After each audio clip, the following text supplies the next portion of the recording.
정부가 대대적으로 제2벤처붐 대책을 발표했습니다. 문재인 대통령이 행사에서 직접 벤처 활성화를 언급하고 경제부총리가 세부 대책을 발표했는데요. 정부가 벤처 대책에 이토록 심혈을 기울이는 배경과 또 벤처업계 평가에 대해서 산업이부 황윤주 기자와 함께 이야기 나눠보도록 하겠습니다. 어제 관련한 뉴스들은 포털 사이트 상위 검색어에도 메인으로 실리기도 했었고 네. 대통령이 직접 언급하는 것도 관심사지만 경제부총리가 발표를 직접 또 대책을 발표한다는 것도 좀 관심사였거든요. 왜 이렇게 정부 측에서 이렇게 힘을 싣고 있는 건지 그 배경부터 한번 설명을 해주시죠. 네, 먼저 홍남기 경제부총리가 한 말을 들어보시죠. 우리는 1997년 벤처기업법 제정 등을 통하여 2000년대 초 벤처 투자 2조 원, 벤처기업 1만 개 돌파 등 미국에 버금가는 벤처 강국이라는 평가를 받은 바 있습니다. 그러나 그 이후 벤처 및 IT 산업의 붐이 가라앉으면서 지속적인 기술 창업 및 창업기업의 스케일업을 통한 양질의 일자리 창출이 기대만큼 이루어지지 못했습니다. 네, 결국에는 일자리 창출로 귀결됩니다. 현재 경기 침체로 인한 고용 악화, 특히 청년 실업난이 심각한 상황인데요. 문재인 정부는 벤처붐을 통해 이를 극복하겠다는 것으로 풀이됩니다. 문재인 정부는 2017년, 11년 이후 벤처 활성화에 총력을 기울였습니다. 그 결과 작년 신설법인 수는 처음으로 10만 개를 돌파했고 벤처 투자 금액도 처음으로 3조 원을 넘어섰습니다. 모처럼 살아난 벤처 훈풍을 통해 신사업을 키우고 일자리 창출로 이어지는 선순환을 만들겠다는 겁니다. 아시다시피 벤처붐을 가장 먼저 주창한 대통령은 김대중 대통령입니다. 김대중 대통령은 1997년 IMF 위기 당시 벤처붐을 일으켜 경제 위기를 극복하는 데 일조했고 IT 강국의 기틀을 세웠다는 평가를 받고 있습니다. 벤처붐 확산 전략은 김대중 대통령을 벤치마킹한 것으로 보입니다. 예. 그러면 이번에 발표된 대책 같은 경우에 기존의 대책들과 차별화된 점은 뭐가 있을까요? 요약하자면 민간 자본의 벤처 투자 문턱은 낮추고 데스밸리, 즉 성장 단계에 있는 기업에 대한 투자는 확대했습니다. 벤처 생태계는 창업, 투자, 성장, 그리고 회수 및 재투자 사이클을 지니고 있습니다.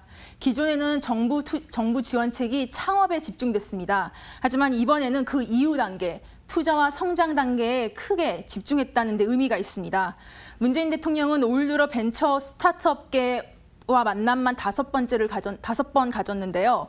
창업 후 성장 단계의 지원이 미흡하다는 벤처업계의 요구를 크게 반영했다고 합니다. 예.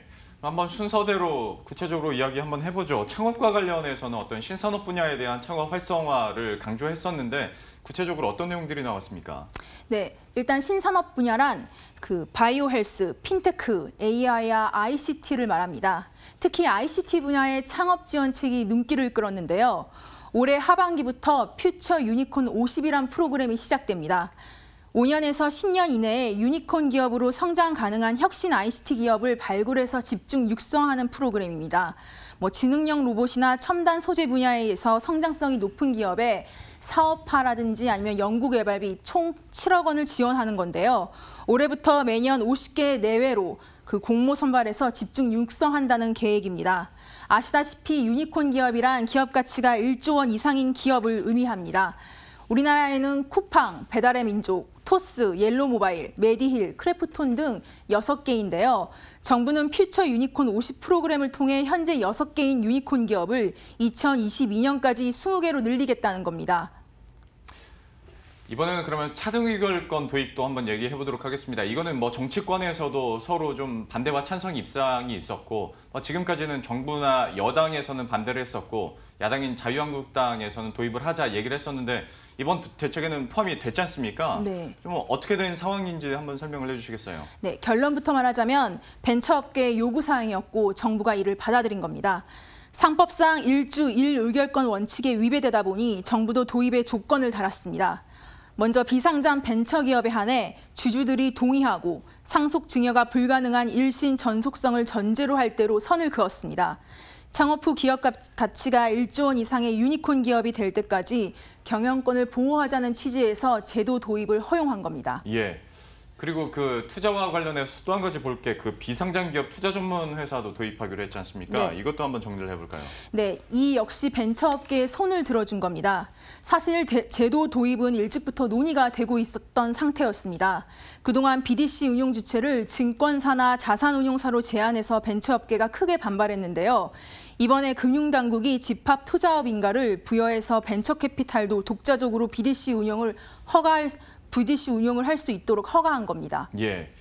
그리고 또 스케일업 펀드 이것도 간간히 얘기가 나왔었는데 규모도 꽤 크게 나왔습니다. 12조 원을 조성한다라는 발표가 있었는데 이것도 업계에서는 참 반길 만한 소식이겠어요. 네, 벤처업계가 가장 반기는 대책 중에 하나입니다.